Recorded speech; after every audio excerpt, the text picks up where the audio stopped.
Hello, I want to show you how to use the Polygon tool and the shapes or the tools under it. I want to begin by coming here to the toolbar. I want to select the Polygon tool. Then when we select the Polygon tool and you look at the property bar, you see we have some options there, and the first one is the number of points or the number of sides. So if you're planning to draw a polygon tool, at default it will be at 5. So I can start drawing, and you are okay, then you drop it. You can always select the control key while you're dragging to have a perfect shape with perfect same height and same width. And you can also use the shift tool to draw from center, like we have discussed before. But if you want to control the number of sides here, and you come here, you can you want to have an octagon, you can come up. You want to have a nonagon, you can come up.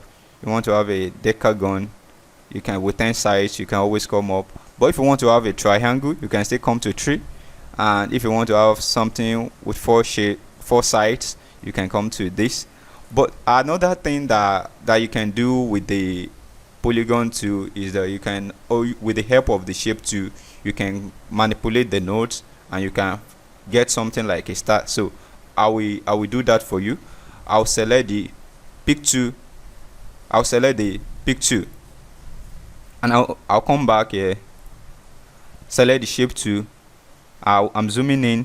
You see the node is here, so I can select this node and I can drag inward or come down and have this kind of shape for myself.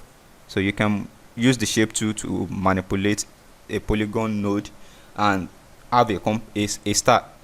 I can still come down to this place and increase the sides, and you see I'm having the star already. That is the polygon tool, and you can control the width anytime. I go to the next tool under it and star 2.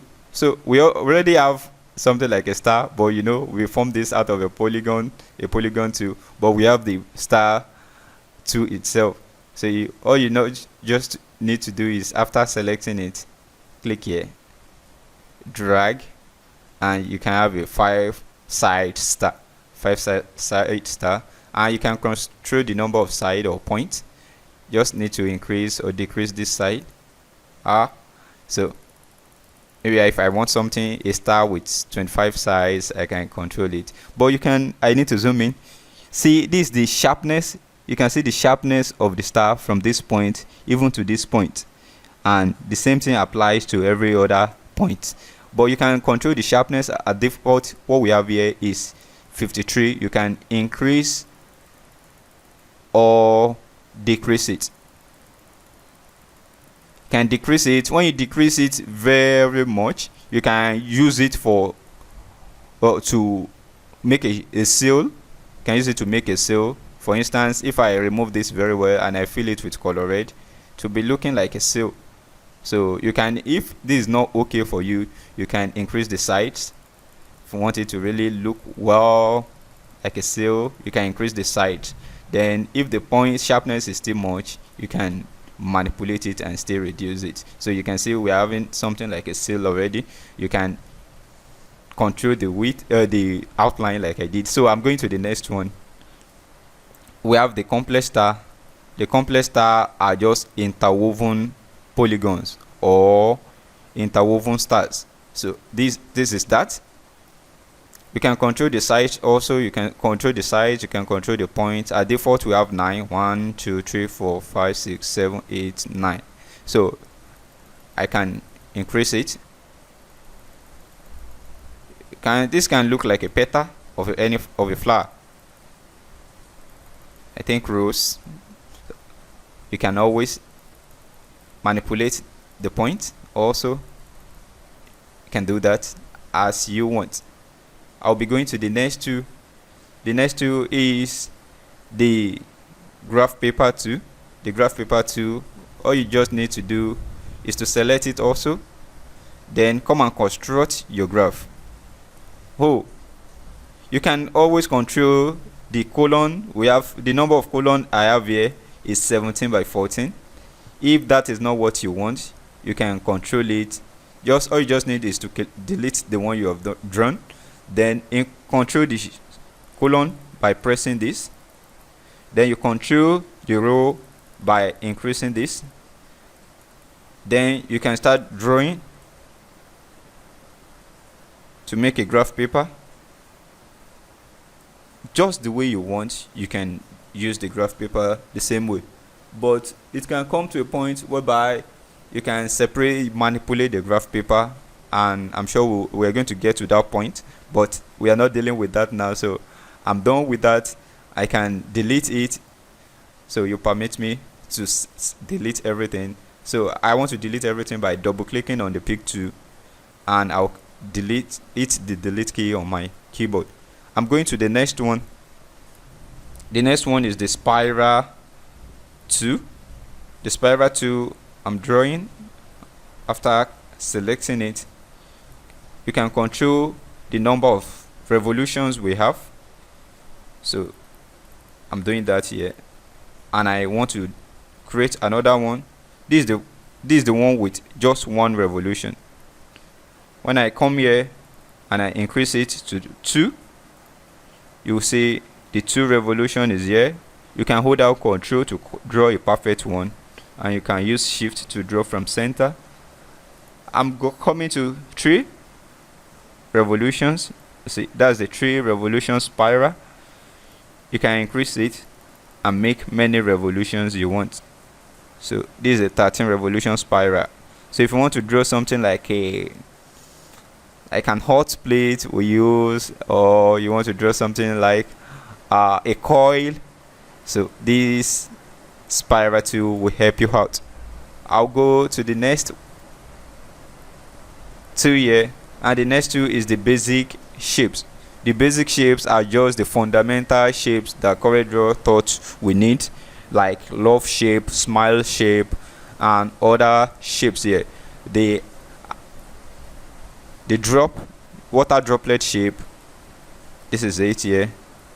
You want to draw the love shape, you can come here. Instead of trying to do it yourself and using lots of time to generate that, this has been drawn for you here. This has been done. You can always draw it by your own self.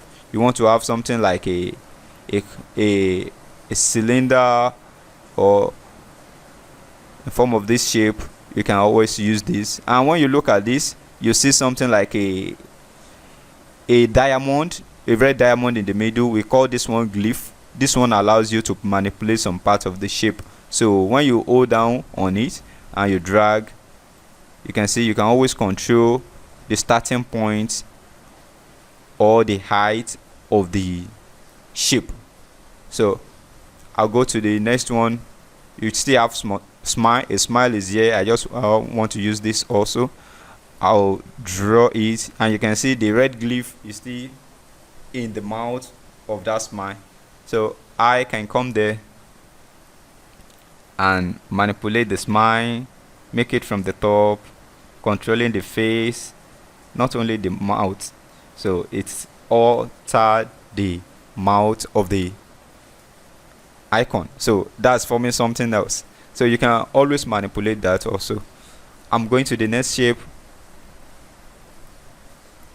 I'm going to the next 2 here, and the next 2 here is arrow, the arrow shape. So let me clean up our screen. I'm double clicking the pick tool, and I'll hit delete. The next 2 here is the arrow tool. So these are the options we have under the arrow tool. You can draw any of this arrow using the arrow tool.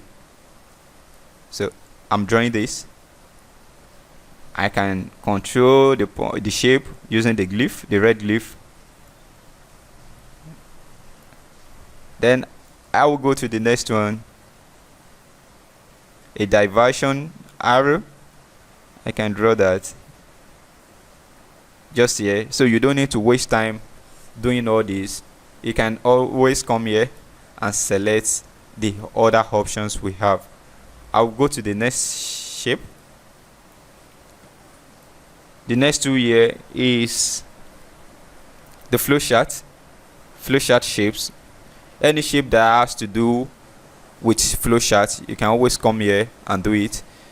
When you click down here, you see the shapes are here hidden. You can draw, come to any other one you need, still draw, come to the other ones, you draw, you can come and select more, and you can still draw.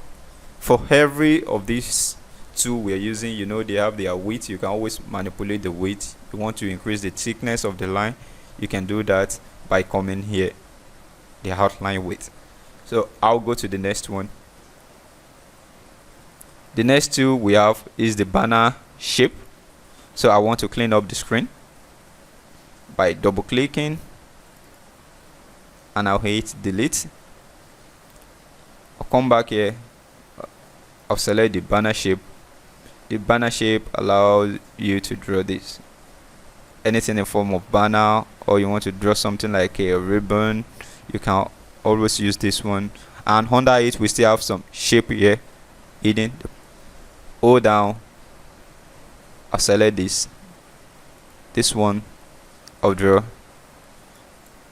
can come to the next one, you can still draw, but don't forget the glyph is also here. You can manipulate your shape, control the closeness of those parts, and you can still work with this one also. So I'm going to the next one, the callout shapes. So if you are a cartoonist or you are into comic art, you will need a callout shape. Maybe you want the speech of those cartoon or characters to be placed on your artwork. Just come here, you draw what you want with the help of the glyph tool, or you can control how or the direction from which the speech is coming from, and you can still select another one here or any other one you still want here. This place is for you. You can always change it, and you can control the width. I hope you have learned a lot, and you can play with more or work with more of this too and see what they can actually do. Don't forget, we are not filling many of these shapes because we're still going into the fill using color on these shapes in our lessons later. And I hope you have learned a lot. I want your comments, your feedback, and please subscribe to the channel. I'll see you later. I am happy that you are there. Bye.